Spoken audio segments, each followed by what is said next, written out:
Hello friends, welcome to Scholar elite.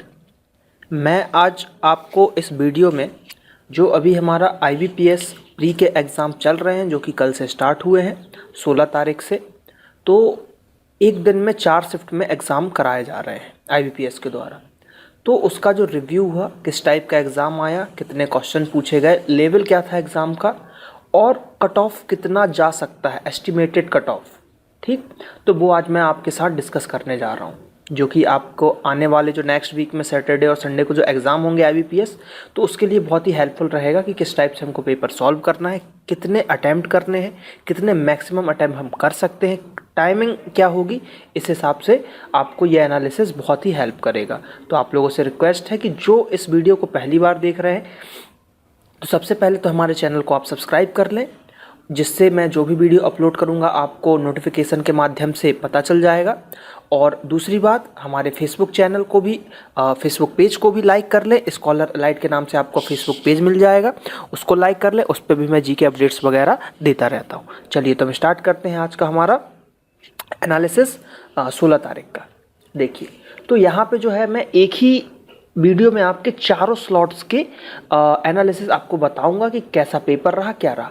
तो जैसा कि आपको पता है कि पूरे चारों स्लॉट में पेपर लगभग एक सा आया था। जो पैटर्न था उनका, जो फर्स्ट स्लॉट में पैटर्न था, वही पैटर्न एज इट इज़ आपका फोर्थ स्लॉट में भी उन्होंने चलाया है, बस क्वेश्चन चेंज हुए। तो जैसा कि आपको पता है कि 3 सेक्शन है हमारे IBPS PO प्री में। तो इंग्लिश हो जाता है, फिर reasoning and then quantitative aptitude या मैथ्स, जिसको आप बोल सकते हैं। ठीक, तो जो आ रहा है जिस हिसाब से लेवल पेपर का देखें तो मॉडरेट लेवल आप इसको बोल सकते हो। जिसकी बहुत अच्छी प्रैक्टिस है वो इसको ईजी भी बोल सकता है, एक्सेप्ट इंग्लिश, क्योंकि जो इंग्लिश लैंग्वेज है वो थोड़ा सा मॉडरेट लेवल का आया हुआ है। तो अगर आगे हम डिटेल में देखेंगे कि कैसे क्वेश्चन आए हैं, किस टाइप से, किस टॉपिक में से कितने क्वेश्चन पूछे गए हैं। ठीक, एक इम्पॉर्टेंट चीज़ है जो यहाँ पे मैंने लिख के रखी हुई है कि जो फिलर थे, डबल फिलर या सिंगल फिलर, वो इस बार इंग्लिश में नहीं पूछे गए हैं। जो थोड़े से इजी पड़ते हैं नंबर आपको गेन करने में, तो वो इस बार आपसे नहीं पूछे गए हैं। तो ये थोड़ा सा जो IBPS ने कुछ नया लाया है, तो इससे आपको शायद टफ हो लग सकती है इंग्लिश। ठीक, तो चारों स्लॉट्स का हम देखते हैं। एक ही मैंने टेबल बनाई हुई है, उसमें मैंने चारों स्लॉट्स के लगभग मिलते जुलते आपको बताए हैं कि कितने अटैम्प्ट करने हैं आपको पेपर में। देखिए, ये आपका जो है ओवरऑल है 1 से लेके आपका 4th स्लॉट तक। ठीक, ये तो यहाँ पे हम देखें, बात करते हैं सबसे पहले इंग्लिश की। तो इंग्लिश में जो गुड अटैम्प्ट है 14 to 15। ठीक, 14 से 15 क्वेश्चन अगर आपने अटैम्प्ट किए हैं तो बहुत अच्छी बात है।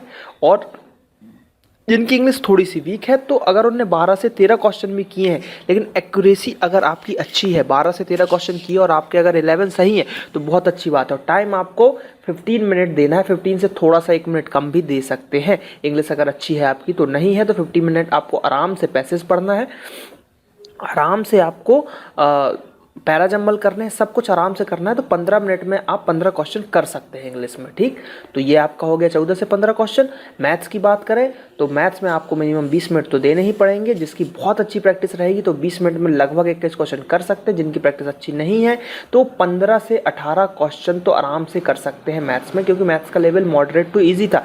DI बहुत ही ईजी थी, चैप्टर के क्वेश्चन थोड़े से डिफिकल्ट थे, लैंग्वेज प्रॉब्लम थोड़ी सी उन्होंने टफ दी थी, तो उसमें अगर आपको प्रॉब्लम जा रही है तो बाकी आप DI कर सकते हैं। तो मिनिमम जो है मैथ्स का अगर हम मिनिमम एक माने तो 15 क्वेश्चन लगभग 90% लोगों ने अटैम्प्ट किया है और करना भी चाहिए। और जिसकी मैथ्स थोड़ी सी भी अच्छी है तो उसने 20 तक मैथ्स को अटैम्प्ट किया है। रीजनिंग की बात करें तो as it reasoning always easy ही रहती है। पजल थोड़ा सा मॉडरेट था, बाकी रीजनिंग इजी थी। तो रीजनिंग में आप अगर 25 मिनट दे रहे हैं तो 25 मिनट में मिनिमम आपको 25 क्वेश्चन तो करने ही चाहिए थे। और अगर आप 25 नहीं कर पाए हैं, आपने 20 to 22 भी किए हैं, तो बहुत अच्छी बात है, क्योंकि ये प्री है, इसको आपको सिर्फ क्वालिफाई करना है। मेंस में इसके मार्क्स ऐड नहीं होते हैं, तो उससे हमको स्कोरिंग करने की जरूरत नहीं है, हमको सिर्फ कट ऑफ क्लियर करना है ताकि हम क्वालिफाई कर लें। तो अगर आपकी बहुत अच्छी प्रैक्टिस है तो आप 25 मिनट में 30 क्वेश्चन भी अटैम्प्ट कर सकते हैं। लेकिन अगर आपने 25 मिनट में 25 क्वेश्चन अटैम्प्ट किए हैं तो बहुत अच्छी बात है, और 22 भी किए हैं तो बहुत अच्छी बात है। तो मिनिमम आपको अगर रीजनिंग की बात करें तो 20 क्वेश्चन तो आपको अटैम्प्ट करने ही थे। अब जो टोटल की बात करें तो यहाँ पे मैंने जो दिखाया है 54 से 58 जो हो जाएगा आपका गुड अटेम्प्ट हो जाएगा। कोई बात नहीं, अगर आपने 50 भी अटेम्प्ट किए हैं तो भी ये गुड अटेम्प्ट और बहुत ही अच्छे अटेम्प्ट है, क्योंकि जो इसका ओवरऑल कट ऑफ जिस हिसाब से फर्स्ट डे का पेपर आया है, ओवरऑल कट ऑफ 40 टू 42 के आसपास ही जाएगा आपका प्री का, इससे ऊपर नहीं जाएगा। ठीक, 1 प्लस हो सकता है, 1 माइनस हो सकता है, तो 43 मैक्सिमम तक जाएगा जनरल का। ओबीसी भी लगभग सेम रहेगा। ठीक, एस्टिमेटेड कट ऑफ मैंने लास्ट में बताया हुआ है, फुली एक्सप्लेन किया हुआ हूँ, मैं आपको आगे बताऊंगा। तो ये था हमारा, पूरे स्लॉट्स में लगभग इसी टाइप से आपको अटैम्प्ट करने हैं। मिनिमम 50 अटैम्प्ट तो चाहिए ही चाहिए, क्योंकि गलती सबसे होती है।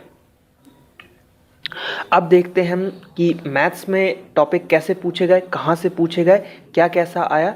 तो मैथ्स का जो ओवरऑल अगर बात करें कि कैसा पेपर था, तो इजी टू मॉडरेट था। ठीक, इजी टू मॉडरेट था। क्वेश्चन देखिए, सीरीज से 5 क्वेश्चन आए थे जो कि इजी थे। आप 3 सीरीज आराम से सॉल्व कर सकते थे। 2 में थोड़ी सी दिक्कत अगर जा सकती थी, लेकिन 3 आप आराम से सॉल्व कर सकते थे। क्वाड्रेटिक इक्वेशन 5 इजी थी, वेरी इजी थी। मिनिमम आप इसको 6 मिनट में 5 क्वेश्चन कर सकते थे, और अगर अच्छी प्रैक्टिस है क्वाड्रेटिक इक्वेशन पे आपकी, तो 5 मिनट में 5 क्वेश्चन आप इजीली अटेम्प्ट कर लेते। अप्रॉक्सीमेशन जो था वो भी मॉडरेट आप उसको बोल सकते हैं, क्योंकि इनमें डेसिमल वाले क्वेश्चन थे, तो डेसिमल को आपको पता है कैसे अप्रॉक्स करना रहता है। डीआई मॉडरेट था, 2 डीआई आई थी, एक टेबुलर डीआई आई थी, और एक जो है आपका बार ग्राफ डीआई आई थी, तो वो भी इजी था। और हर स्लॉट्स में अलग अलग डीआई पूछी गई थी, जरूरी नहीं कि सब में बार ग्राफ ही पूछा गया हो। अब जो बात करें मिसलेनियस, या जिसको हम लैंग्वेज प्रॉब्लम भी बोलते हैं, वर्ड प्रॉब्लम भी बोलते हैं, तो उसमें जो क्वेश्चन आए थे लगभग 10 क्वेश्चन उससे पूछे गए थे आपके। तो इसमें जो इजी थे वो मैं बता रहा हूँ। टाइम एंड वर्क का जो क्वेश्चन था वो इजी था। रेशो का क्वेश्चन जो था वो इजी था। स्पीड और टाइम का इजी था। डिफिकल्ट जो था आपका प्रॉफिट एंड लॉस का 1 से 2 क्वेश्चन पूछे गए थे जो कि डिफिकल्ट था, और एवरेज का डिफिकल्ट तो नहीं बोल सकते, मॉडरेट क्वेश्चन आया हुआ था। ठीक, तो इसको ओवरऑल अगर बात करें तो मॉडरेट डिफिकल्ट कर सकते हैं। इसमें क्या होगा, आपका 10 में से आप 5 क्वेश्चन तो बना सकते थे, तो अगर 5 आपने इसमें बनाए हैं, 10 आपने इसमें बनाए हैं, 5 5, तो इस हिसाब से आप अगर टाइम ज़्यादा देते तो 30 क्वेश्चन लगभग अटैम्प्ट हो जाते आपके। लेकिन कोई बात नहीं, मान लीजिए आपने इसमें 3 क्वेश्चन अटैम्प्ट किए, इसमें 5, ठीक, और इसमें भी 5 और अटैम्प्ट करने थे, क्योंकि अप्रॉक्सीमेशन है, इजी पार्ट होता है। डीआई में मान लीजिए आप पूरे क्वेश्चन नहीं कर पाए, तो भी 8 तो अटैम्प्ट करना ही चाहिए था। तो इस हिसाब से जो है आपका मैथ्स स्कोरिंग हो जाता है। आप वहाँ पे स्ट्रेटेजी बनाइए कि आपको कौन सा क्वेश्चन छोड़ना है। करने तो सब हैं, लेकिन छोड़ने कौन से। कुछ क्वेश्चन इजी होते हुए भी हमको उसको छोड़ना पड़ता है, क्योंकि अगर मान लीजिए क्वेश्चन इजी है और लेकिन आपको उसमें 3 मिनट लग रहे हैं करने में, तो किस बात का इजी। 3 मिनट में अगर आपने किसी क्वेश्चन को सॉल्व किया, पता चला आगे जो डिफिकल्ट क्वेश्चन भी था उसको आप 2 मिनट में कर रहे थे, तो वो ज़्यादा आपको बेनिफिट है, 1 मिनट बच गया, है ना। तो सिलेक्शन इस बेस पे नहीं होता कि आप कौन से क्वेश्चन कर रहे हो, आप कौन से क्वेश्चन छोड़ रहे हो, उस पर सिलेक्शन होता है, क्योंकि वही सबसे बड़ा है। आज के एग्जाम में टाइम मैनेजमेंट बहुत ही बड़ा पार्ट है। ठीक, तो ये मैथ्स का था। आने वाले स्टूडेंट जो कि जिनका एग्ज़ाम आने वाले नेक्स्ट वीक में है, सैटरडे और संडे को जिनका एग्ज़ाम होगा, उनसे मेरी रिक्वेस्ट है कि जब भी आप मैथ्स को सॉल्व करें, सबसे पहले क्वाड्रेटिक इक्वेशन को सॉल्व करें, अप्रॉक्सीमेशन को सॉल्व करें, क्योंकि ये जो 10 नंबर हैं आपके पूरे पके पकाए 10 नंबर, इससे आप सीधे मैथ्स का सेक्शन कट ऑफ कर जाते हो। ठीक, देन मूव सीरीज अगर आपसे बन रही है, देखिए सीरीज अगर एक बार पढ़ने में आपसे आ रही है तो ठीक, नहीं तो सीधे नेक्स्ट दोबारा मत पढ़िए, क्योंकि ज़्यादा टाइम आप सीरीज में नहीं दे सकते। ठीक, डीआई कोशिश करिए पूरे 10 करें, नहीं तो 5 में से 4 तो बननी ही चाहिए, क्योंकि एक क्वेश्चन थोड़ा सा डिफिकल्ट होता है। तो 4 और 4 8, तो 8 क्वेश्चन यहाँ से हो जाएंगे, और इसमें मिनिमम 5 to 4 क्वेश्चन अटैम्प्ट करने की कोशिश करिएगा, अगर आपकी वर्ड प्रॉब्लम अच्छी है तो ओवरऑल आप इसमें 25 क्वेश्चन अटैम्प्ट करके आ सकते हैं, क्योंकि मैथ्स के क्वेश्चन नंबर बहुत ही मायने रखते हैं। ठीक है, चलिए अब इंग्लिश की बात करते हैं। इंग्लिश जैसा कि बहुत ही ज़्यादा प्रॉब्लम करती है लोगों के लिए, जो हिंदी मीडियम के स्टूडेंट हैं उनके लिए बैंकिंग एग्जाम की इंग्लिश बहुत ही हाई लेवल हो जाती है। जो इंग्लिश मीडियम के स्टूडेंट हैं उनके लिए थोड़ी सी ईजी रहती है, लेकिन टफ भी हो जाती है, क्योंकि ग्रामेटिकल मिस्टेक्स हो जाती हैं थोड़ी बहुत। तो जिनकी इंग्लिश अच्छी है तो उनके लिए तो कोई प्रॉब्लम नहीं, इंग्लिश स्कोरिंग हो जाता है, लेकिन जिसकी भी इंग्लिश थोड़ी सी भी वीक है उसके लिए थोड़ा प्रॉब्लम जाता है। तो हम देखते हैं यहाँ पे किस टाइप का पेपर आया होता। तो रीडिंग कॉम्प्रिहेंशन आया हुआ था, जिसको हम पैसेज भी बोल सकते हैं। तो पैसेज के इस पर 8 क्वेश्चन दिए गए थे आपके, ठीक है, और किसी सेकंड या थर्ड स्लॉट में जो आया हुआ था आपका कॉम्प्रेशन वो इकोनॉमी बेस्ड था। देखिए बैंकिंग में अधिकतर ना जो पैसेज आता है वो करंट पे पूछेंगे या तो आपसे, और नहीं तो कुछ इकोनॉमी या बैंकिंग से रिलेटेड ही देंगे, क्योंकि उसके जो टर्मोलॉजी होती है वो थोड़ी सी टफ होती है। वो एसएससी जैसा नॉर्मल स्टोरी बेस नहीं देते, वो इकोनॉमिक देंगे, कुछ टेक्नोलॉजी के ऊपर देंगे जिसमें कि वर्ड थोड़े डिफिकल्ट हों ताकि आप सिनोनिम एंटोनिम ना बता सके, जल्दी मीनिंग ना डिफाइन कर सके। तो इस टाइप सा इकोनॉमी का एक पूछा गया था, एक स्टूडेंट ने मुझे बताया हुआ है। तो यहाँ पे 8 क्वेश्चन आए थे, तो ये मॉडरेट था। अगर आपकी कॉम्प्रिहेंशन अच्छी है तो आप 8 के 8 अटैम्प्ट करेंगे, नहीं तो 5 क्वेश्चन तो आपको करने ही थे। क्लोज टेस्ट 7 थे, ये मॉडरेट टू डिफिकल्ट था, ये भी इकोनॉमी बेस्ड ही था। जो इनके वर्ड दिए गए थे बहुत ही अच्छे लेवल के वर्ड थे, तो मिनिमम आपको इसमें भी अगर पूरी क्लोज टेस्ट समझ में आ गया तो 7 के 7, नहीं तो 5 अटैम्प्ट। पैराजम्बल भी मॉडरेट टू डिफिकल्ट बोल सकते हैं, ये भी इसमें 1 से 2। देखिए फर्स्ट और लास्ट तो हमेशा आप बता सकते हैं, तो 2 क्वेश्चन आप इसमें हमेशा कर सकते हैं। एरर जो था इसमें से आप 5 इजी थे, 5 डिफिकल्ट थे। ठीक, तो इस हिसाब से आपके कितने हो गए क्वेश्चन, 15 से 17 क्वेश्चन हो गए। ठीक, तो अगर आपने 15 क्वेश्चन भी किए हुए हैं तो बहुत अच्छी बात है। इंग्लिश में कट ऑफ, क्योंकि इंग्लिश का मिनिमम 6 to 5 या 6 to 8 नंबर ही जाएगा आपका। ठीक, जनरल का, और 1-2 नंबर वेरी कर सकता है, क्योंकि ये फर्स्ट डे के अकॉर्डिंग मैं बता रहा हूँ।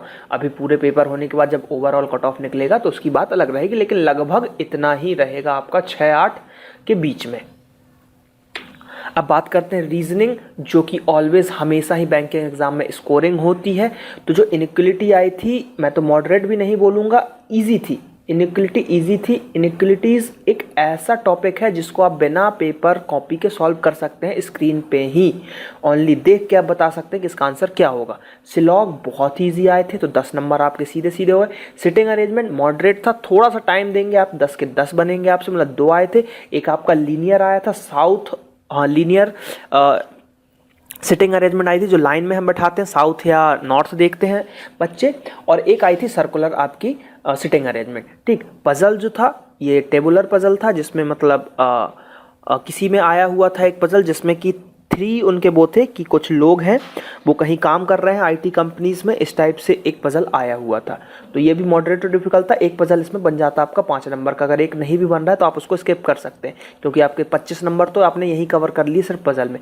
मिसलेनियस में ब्लड डायरेक्शन सेंस बहुत ईजी था, 2 क्वेश्चन, ब्लड रिलेशन का 1 क्वेश्चन, रैंकिंग का 1 से 2 क्वेश्चन इस टाइप से आए हुए थे। तो आप तो 30 क्वेश्चन तक इजीली अटैम्प्ट कर सकते हैं, लेकिन अगर आपने 25 भी अटैम्प्ट किए तो बहुत अच्छी बात है, क्योंकि रीजनिंग स्कोरिंग सब्जेक्ट होता है। तो मॉडरेट टू डिफिकल्ट इसलिए मैंने रखा क्योंकि जो पजल्स थी, पजल्स में थोड़ा सा दिमाग लग रहा था। जिनकी पजल थोड़ी सी अगर वीक है तो उनको सिटिंग अरेंजमेंट बन गई होगी, पजल में थोड़ी प्रॉब्लम गई होगी। बाकी सिलॉग, इनइक्वलिटीज़ और मिसलेनियस बहुत ही ईजी थे, वो आपको ईजिली सॉल्व हो जाने चाहिए थे सभी में। ये चारों स्लॉट की मैं बात कर रहा हूँ, यही पैटर्न रहा है। पजल का भी पैटर्न सेम रहा है, बस नाम और ये सब चेंज हो गए। सिटिंग अरेंजमेंट में अगर 8 लोग बैठ रहे हैं तो हर स्लॉट में उन्होंने 8 ही बैठाए हैं, बस नाम चेंज हो गया, थोड़ा सा क्वेश्चन को घुमाया गया है। ठीक है, तो बहुत ही इजी था पेपर, अच्छा पेपर था। इसी टाइप से आपके पूरे पेपर आएंगे। तो आप लोग सिलॉग की प्रैक्टिस, देखिए रीजनिंग आपको अगर करना है तो सिलॉग की प्रैक्टिस कर लीजिए, इनइक्वलिटीज़ की प्रैक्टिस कर लीजिए, ताकि 10 नंबर पूरे पक गए आपके। सिटिंग अरेंजमेंट भी आप 10 नंबर बना लेंगे। पजल पे थोड़ा सा ज़्यादा ध्यान दे दें, अगर पजल नहीं बन रही है तो आप पजल को छोड़ दें, मिसलेनियस को कर लें। सिर्फ 10 नंबर आप छोड़ेंगे ना तो भी 25 क्वेश्चन आपके कहीं नहीं गए। तो ये था हमारा आज का ओवरव्यू। नेक्स्ट आने वाले समय में जो भी एग्ज़ाम होगा उसका भी मैं ऐसे ही ओवरव्यू आप लोगों को दूंगा। अब हम मूव करते हैं जो सबसे ज़्यादा लोगों के दिमाग में रहता है, जिनका पेपर हो चुका है, वो सिर्फ अभी ऑनलाइन एक ही चीज़ ढूंढ रहे होंगे, estimated cut off, expected cut off, कितना नंबर जाएगा, सेक्शन का कितना जाएगा, तो वो मैं आपसे डिस्कस करता हूँ। चलिए, तो एस्टिमेटेड कट ऑफ ये मेरे अकॉर्डिंग है, IBPS के अकॉर्डिंग नहीं है। ज़रूरी नहीं कि इतना ही जाएगा, लेकिन लगभग इसके आगे पीछे ही कट ऑफ रहेगा। तो मैं बताता हूँ आपको। इंग्लिश, सबसे पहले हम इंग्लिश सब्जेक्ट की बात करते हैं। तो ये देखिए, पहला जो है ये जनरल का है, ये OBC का है, और यहाँ पे ST SC का कट ऑफ हो जाने वाला है। तो इंग्लिश की बात करें तो नॉर्मल 6 से 7 नंबर जाएगा आपका जनरल OBC का, लगभग कट ऑफ सेम ही रहता है, वेरी करता है SC ST में। तो SC में जो है आपका 5 से 6 जा सकता है, ST में 1 नंबर और भी कम जा सकता है, 4 से 5 नंबर जा सकता है आपका इंग्लिश का। ठीक है, मैथ्स की बात करें 7 से 8 आपका जनरल OBC का रहेगा, 5 से 6 और प्लस माइनस आप एक करके रखिए, 1 प्लस हो सकता है और 1 माइनस भी हो सकता है, कट ऑफ में वेरी हो सकता है। रीजनिंग जैसा कि मैं बोलता रहा हूँ ईजी आ रही है, तो 9 से 10 नंबर तो आप मान के रखिए प्री का कट ऑफ इंग्लिश का, रीजनिंग का, और 6 से 7 SC ST का जा सकता है। ओवरऑल की बात करें हम तो जनरल का जाएगा 39 से 41 के बीच जा सकता है, 39 से 41 के बीच जाएगा। OBC का भी सेम रहेगा और ये थोड़ा सा वेरी कर सकता है, 35 से मैंने 38 लिया हुआ है, लेकिन ये 33 तक भी जा सकता है SC ST का कट ऑफ, ठीक है। लेकिन आपको 40 के आसपास तो टच करके रखना है, क्योंकि 40 के आसपास अगर आप नंबर टच करते हैं तो आप सेफ हो जाएंगे, एकदम सेफ, ठीक है, क्योंकि 39 से 41 के आसपास जाएगा कट ऑफ। ये फर्स्ट डे के अकॉर्डिंग है, फर्स्ट डे का जैसा पेपर आया था उसके हिसाब से। बाकी अभी आने वाले समय में जितने भी एग्जाम होंगे उसके हिसाब से मैं और कट ऑफ्स वगैरह आपको बताता रहूँगा, जिससे आप एस्टिमेटेड कट ऑफ को देख पाएंगे। और जो बच्चे एग्जाम दे चुके हैं उनके लिए तो आप कुछ नहीं कर सकते, वो मेंस की तैयारी करें। जिनका पेपर अच्छा गया, जिन्होंने 50+ अटैम्प्ट किए हैं, वो मेंस की तैयारी स्टार्ट कर दें। जिन्होंने 40 भी अटैम्प्ट किए लेकिन एक्यूरेसी उनकी अगर 98% है तो वो भी तैयारी स्टार्ट कर सकते हैं। और जिनका पेपर, भगवान ना करे कि मेरे स्टूडेंट्स कभी ख़राब पेपर करके आए, लेकिन जिनका पेपर थोड़ा सा अगर बिगड़ गया है तो टेंशन ना लें, आप RRB PO की तैयारी चालू कर दें, क्योंकि उसका एग्ज़ाम भी नेक्स्ट मंथ आ जाएगा। 5 और 6 नवंबर डेट दी हुई है, तो आप उसकी तैयारी स्टार्ट कर दें, क्योंकि उसमें जो सिर्फ मैथ्स और रीजनिंग आनी है। और जिनका पेपर अच्छा गया है वो मेंस की तैयारी स्टार्ट कर दें। और जिनका पेपर अभी आने वाले हफ्तों में है, सैटरडे संडे को, तो इस वीडियो को देख लें, किस टाइप से पेपर आए, कितने क्वेश्चन हमको अटैम्प्ट करने हैं, किस किस टॉपिक को करना है, उसको पकड़ें और प्रैक्टिस करना स्टार्ट कर दें। चलिए, तो आपको ये वीडियो अच्छा लगा हो तो लाइक करें, कमेंट करें, शेयर करें। अपनी प्रॉब्लम्स को कमेंट में आप लिख सकते हैं, या फिर अगर आपको कुछ क्वेश्चंस नहीं बन रहे हैं तो आप हमारा ये जो फेसबुक पेज है www.facebook.com/scholaralite, इस पर आप पोस्ट कर सकते हैं। हमारा फेसबुक ग्रुप है, उस पर भी आप पोस्ट को शेयर कर सकते हैं, क्वेश्चंस पूछ सकते हैं। पॉसिबल होगा तो मैं, अगर वो क्वेश्चंस ज़्यादा होंगे, कई डाउट्स ज़्यादा होंगे, तो मैं उनका वीडियो भी पॉसिबल होगा तो बना के अपलोड करूँगा आपकी ऑनलाइन डिमांड पे। तो आप हमारे चैनल को सब्सक्राइब कर लें, हमारे फेसबुक पेज को लाइक कर लें, हमारे फेसबुक ग्रुप को भी ज्वाइन कर लें, जो कि स्कॉलर लाइट के नाम से ही है हमारा ग्रुप, ठीक है। चलिए, थैंक यू।